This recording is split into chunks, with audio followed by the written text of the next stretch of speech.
In all of these situations, it's only the artist that's losing. Somebody makes big money. When these rappers get killed, not incidental. And 8052, shooting just occurred. Approximately 10 shots heard and an unknown person shouting code 3 incident 1920 RD 809 semi-traditional. People are alleging is Rihanna is a key material witness into this whole trafficking scheme or plot or whatever that Roc Nation and Jay-Z himself have been carrying out. Guys, things are getting very scary because people have now put together that both Rihanna and Nicki Minaj's homes in California have both been targeted recently. On March 8th, 2026, a woman named Ivana Ortiz drove up to Rihanna's Beverly Hills home with an AR-15 and fired somewhere between 7 and 10 rounds while Rihanna and her 3 kids were inside. Somehow, no one was hit. Within minutes, the story got packaged into a simple headline: unstable fan, parasocial obsession, end of discussion. And to be fair, when the news pulled up Ivana's own posts, the clips were hard to watch. She sounded erratic, calling Rihanna a witch, the devil, and claiming Rihanna was jealous of her. Would you feel safe after that? Listen, Rihanna, when you die, God is taking me to my future. You want to kill me. Shut the f*** up, okay? Shut the f*** up. Yeah, she's a witch. She's a witch. I'm a watchman. She's a witch. Get that stupid girl out of here. Okay? They can't do this. They can't do this. That's why you got Rihanna over there all jealous. Because how am I, because her faith is the devil. Rihanna's faith is the devil, okay? I don't like her, and she's always trying to steal from me. And she has not ever put out any music to reach people. She only did her little music thing so that she can do witchcraft. And so that she can steal from people. So everybody, please, don't listen to her, don't follow her, don't give that girl any air, space, or time, because she's stealing from you. But is that really the whole story or just the version that's easiest to accept? Because once you look closer, the random stalker narrative starts showing gaps. People have even resurfaced that old Katt Williams interview where he warned that when certain celebrities randomly get taken out, it isn't random at all. He said the real money comes after the tragedy, and the public only sees what they're meant to see. So the obvious question becomes, who would actually benefit if Rihanna was gone or even just shaken into silence? One theory gaining traction online starts with Live Nation. Ivana Ortiz reportedly has an active legal fight involving Live Nation. On its own, that sounds unrelated until you remember how connected Rihanna's business world is.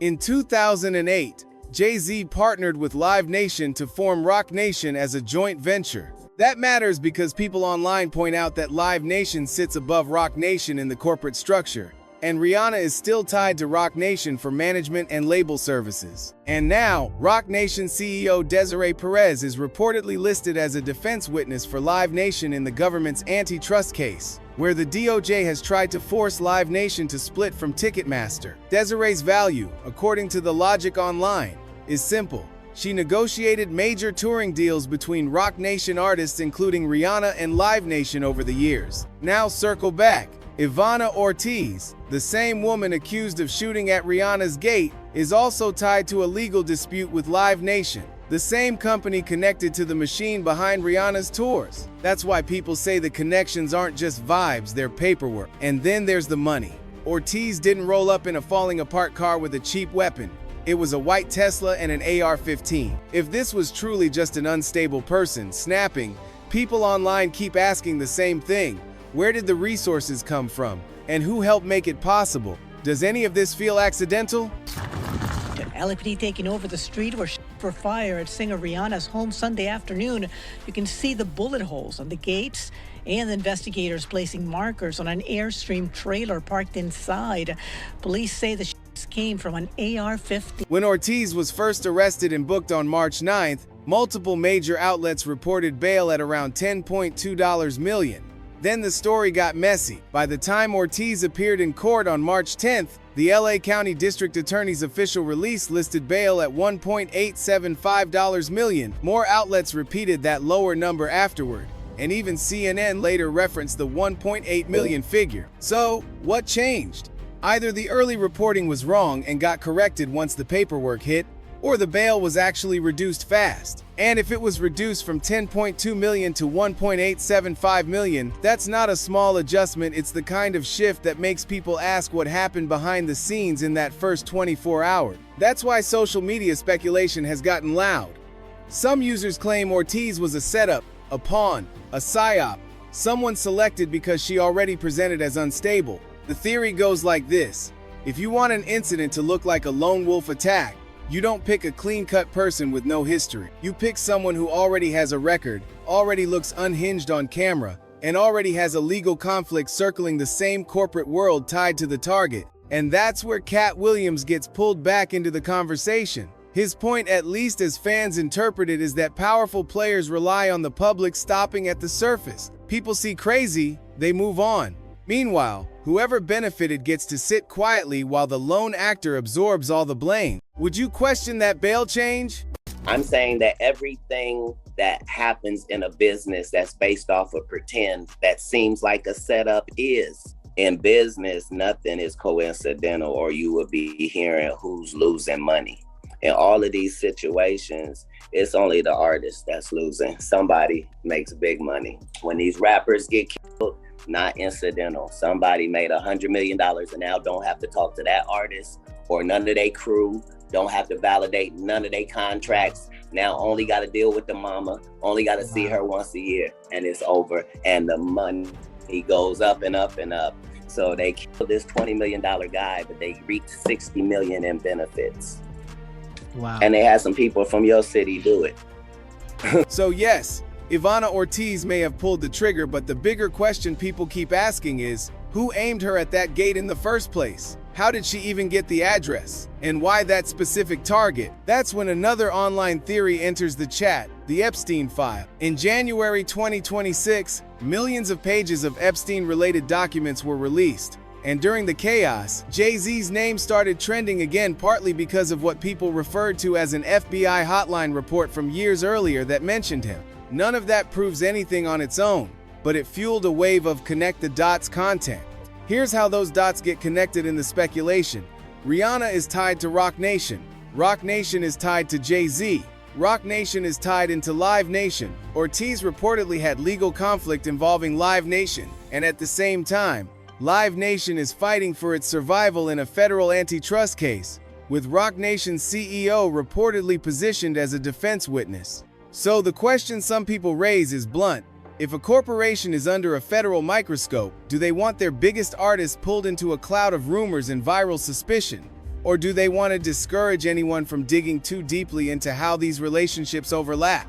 And then the conversation turns darker. Some users frame Rihanna as a liability because of her long history around major industry power. They bring up the story that she was flown from Barbados to New York as a teenager, and they argue she may have felt pressured into deals early on. That's not a proven chain of events in a court sense, but it's the kind of story that spreads fast when the internet is already hunting for a hidden hand. Do you buy this chain of dots? We don't sing songs here, we sing artists.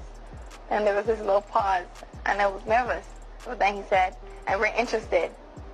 And there was this sudden feel of relief. But then he said something about a window and a door or something. Oh, then he said, he said it one more. I did a lot of homework on you, Miss Lady. He said, there are two ways to leave here, either through the door with the deal signed or through this window, and we're on the 29th floor. So when Rihanna was 16 years old, she flew across country, had a meeting with Jay-Z, where he told her there's only two ways out of here, and that's through that door with the deal signed, or through the window, and we're on the 29th floor. And she was 16 years old. I don't really see the humor in that. Dad, I know I promised you I'm gonna give you my first Grammy, but we might have to fight for this one. She said she wanted to thank everybody for her first Grammy. Anyway, I'd like to thank Jay-Z for being a part of this record with me. She'd like to thank Jigga Man for being the greatest in the world. Definitely a strong sense of ego here. which could be in fact rooted by other things, which is probably why Jaguar Wright said, when are we gonna come to the fact that Rihanna was the T word?